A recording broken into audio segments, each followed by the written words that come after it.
My friends and I were always fascinated by the supernatural, especially werewolves.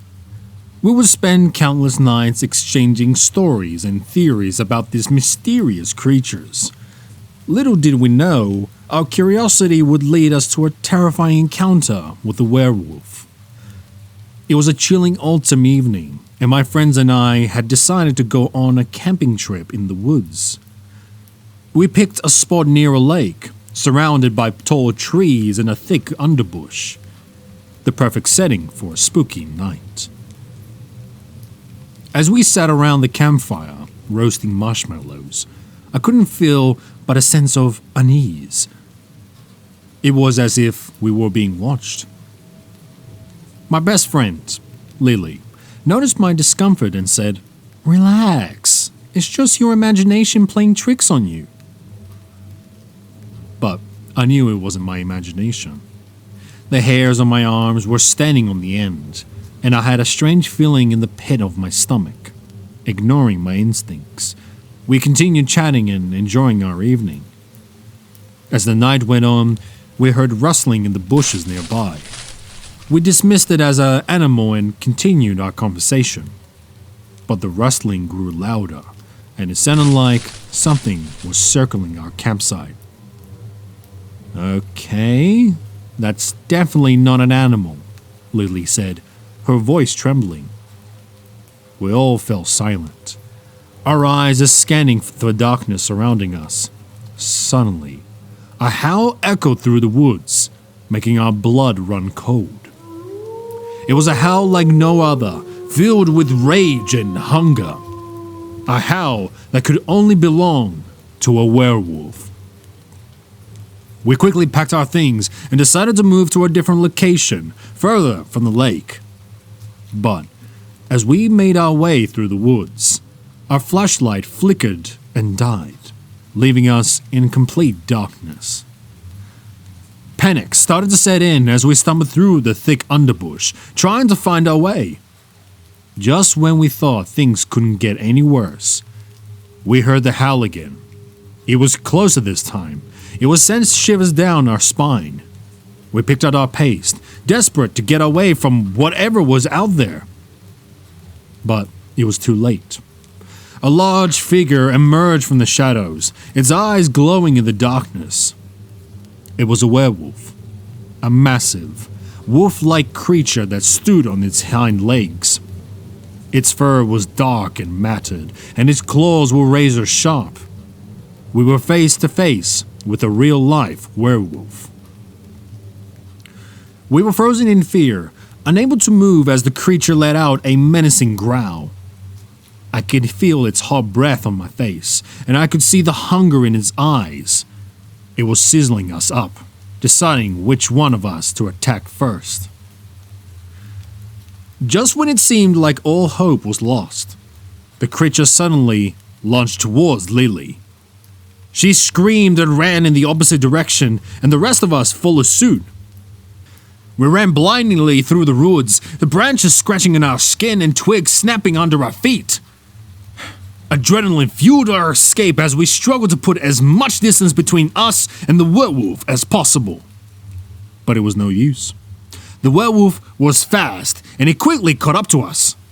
One by one, my friends were being taken down by the creature, their screams echoing through the night. I was the only one left, and I could hear the werewolf hot on my heels.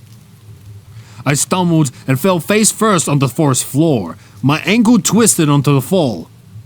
I tried to get up and run, but the pain was excruciating. I knew I couldn't outrun the werewolf in this condition. I turned around. My heart dropped as I saw the werewolf standing over me, its fangs bared and ready to strike. I closed my eyes, preparing for the inevitable end. But nothing happened. When I opened my eyes, the werewolf was gone. I looked around confused and terrified, trying to make sense of what just happened. Then I heard a voice. "Are you okay?" I turned, and to my disbelief, I saw a man standing beside me. He had a scratch on his cheek and was covered in dirt and leaves. but there was something different about him. He had a kind look in his eyes, unlike the ferociousness of the werewolf. I think so, I stammered, still in shock. The man helped me up, and together we looked for my friends. But they were nowhere to be found, and all that was left was their torn clothes and scattered belongings. It was as if they had vanished into the air. The man explained that he was a werewolf hunter, and he had followed the creature to our campsite. He had seen it transform back into human form and offered to help me get home.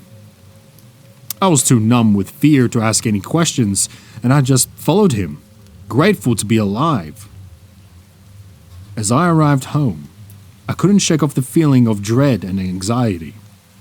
I had seen firsthand the true horror of a werewolf, and I knew I would never be the same again. From that day on, I couldn't even look at the moon without feeling a shudder of fear. My friends were never found, and their disappearance remains a mystery. But for me, it was a night I would never forget. A night where our curiosity about werewolves turned into a horrifying reality. From that day on, I knew that some things are better left as myths and legends. And as I looked up at the full moon at night, I couldn't help but wonder if the werewolf would ever come for me too.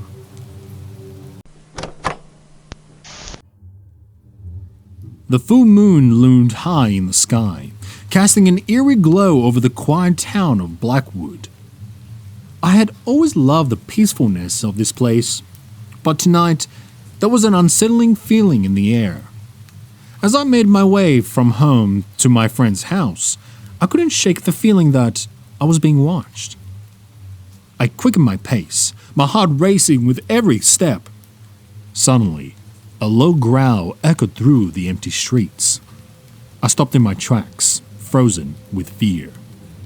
I heard stories of strange creatures lurking in the shadows of Blackwood, but I never believed them. That is, until now. I tried to convince myself that it was just my imagination, but the growl grew louder and closer. I turned around, and my eyes widened in horror. Standing in front of me was a massive wolf, its fur as black as coal and its eyes glowing as fierce yellow in the moonlight. But this was no ordinary wolf. It stood on two legs, and its front paws resembling human hands, and its mouth was filled with long, sharp teeth. I stumbled backwards, trying to find strength to run. But before I could even take a step, the creature let out a blood-curdling howl, and I knew I was no match against it.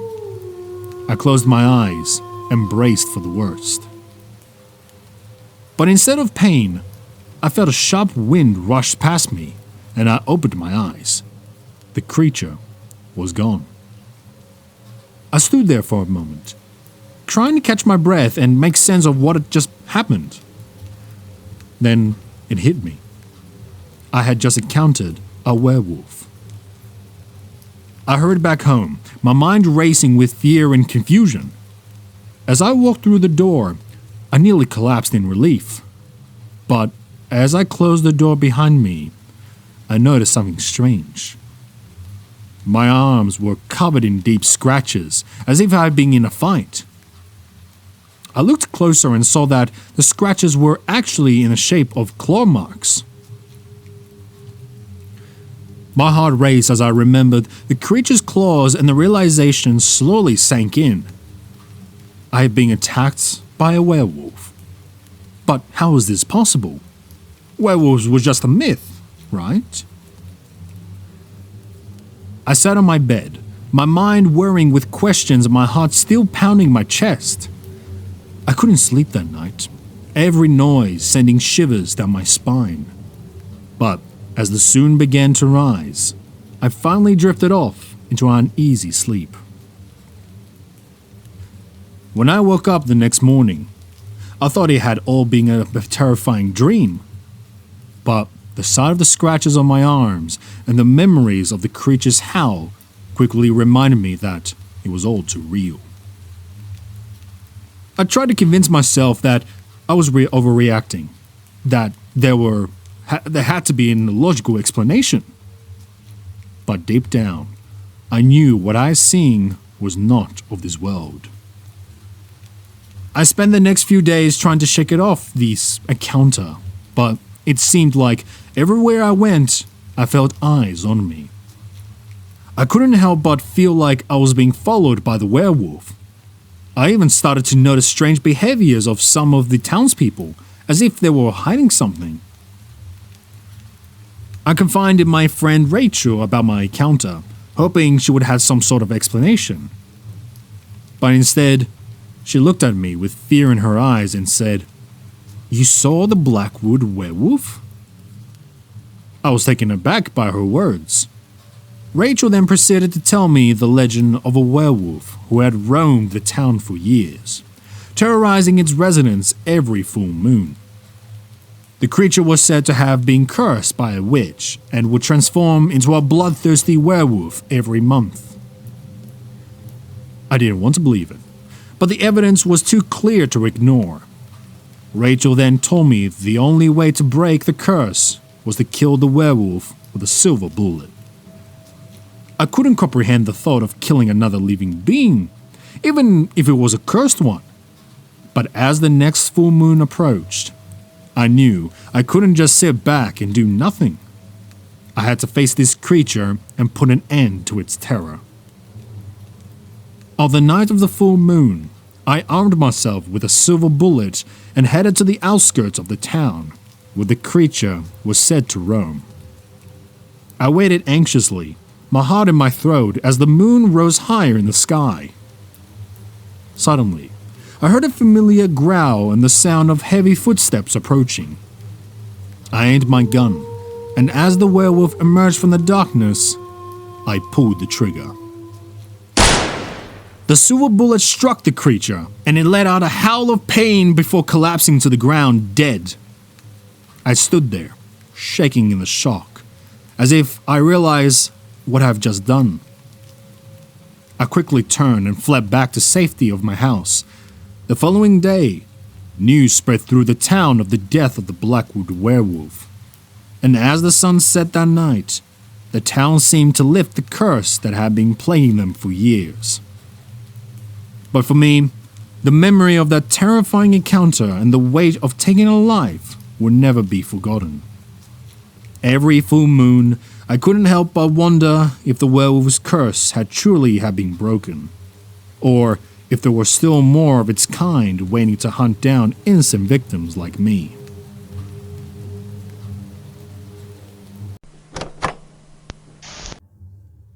I never believed in the supernatural. Ghosts, monsters, and all sorts of creatures that go bump in the night were just stories to me. That is, until I stumbled upon the dead werewolf. It was late in the evening when I decided to go for a shortcut through the forest. Foolish, I know, but I was in a hurry to get back home. The sky was dark and ominous, with thick clouds covering the full moon. I could feel the chill in the air as I made my way deeper into the forest, the trees towering around me like silent sentinels. Suddenly, I heard a noise. It sounded like low growling, coming from behind me. I turned around, but there was nothing there. I shrugged it off as my imagination playing tricks on me and continued walking. But the growling persisted, growing louder and closer. My heart began to race as I quickened my pace. I could feel something watching me, lurking in the shadows. I desperately wanted to turn back, but I almost out of the forest and I didn't want to waste any more time. That's when I saw it. It was clearing ahead, under the faint light of the moon, lay a huge, monstrous creature. Its body was covered in matted, dark fur, and its face was contorted in a gruesome snarl. Most tellingly, the creature had a human-like form, with long arms and clawed hands. I froze, unable to look away from the gruesome sight. I knew what it was, a werewolf. I've heard the stories, but I've never thought they could be real. And now I was staring at a dead one. I wanted to run, to get as far away from the dead werewolf as possible, but something compelled me to stay. I slowly walked towards it, my curiosity getting the better of me. As I got closer, I could see that the creature's body was twisted and torn, as if it had to put up a fight before it died. That's when I noticed the strange markings on its fur. It looked like someone had painted symbols all over the werewolf's body. I couldn't make sense of them, but they gave me an eerie feeling. I suddenly realized that I was not alone. I could hear a faint whispering, like a soft chant coming from around me. I looked around frantically, but I couldn't see no one. And then I saw them. A group of hooded figures standing in the shadows, their faces obscured by their cloaks. I wanted to run, but I was rooted to the spot. The figures began to approach me, the chants growing louder and more intense. They were speaking in a language I didn't understand, but I knew it was ancient and powerful. I felt a wave of fear wash over me. I knew I had to leave, but my limbs wouldn't move. It was as if I was under a spell. And then, the unthinkable happened. The dead werewolf began to twitch, and slowly it rose to its feet. I watched in horror as the creature turned its head towards me, its yellow eyes flashing with a fierce intensity. It let out a howl that sent shivers down my spine, and it was then that I knew I was in grave danger. The hooded figures continued their chant, the voices now joined by the werewolf's howls. The creature started to advance towards me, its body contorting and changing shape as it did. Before my very eyes, the dead werewolf was coming back to life. I was paralyzed with fear as the werewolf lunged at me with its claws extended. But then, a loud bang echoed through the forest. I could see a figure standing a few feet behind the werewolf, holding a shotgun. It was my neighbor, Mr. Jenkins. He had been out hunting and must have heard the commotion. The blast from his gun seemed to break the spell that was holding me, and I took off running as fast as my legs could carry me. I didn't stop until I reached my house, where I promptly locked all doors and the windows. I couldn't believe what just happened. I stumbled across a group of werewolf worshippers performing a ritual on a dead werewolf.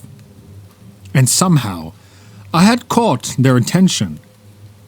I shuddered to think what it could have happened if Mr. Jenkins hadn't been there to save me. After that night, I couldn't stop thinking about the incident. I did some research and found out that the markings on the werewolf's body were symbols used in a dark ritual to bring the dead back to life. I had witnessed it firsthand.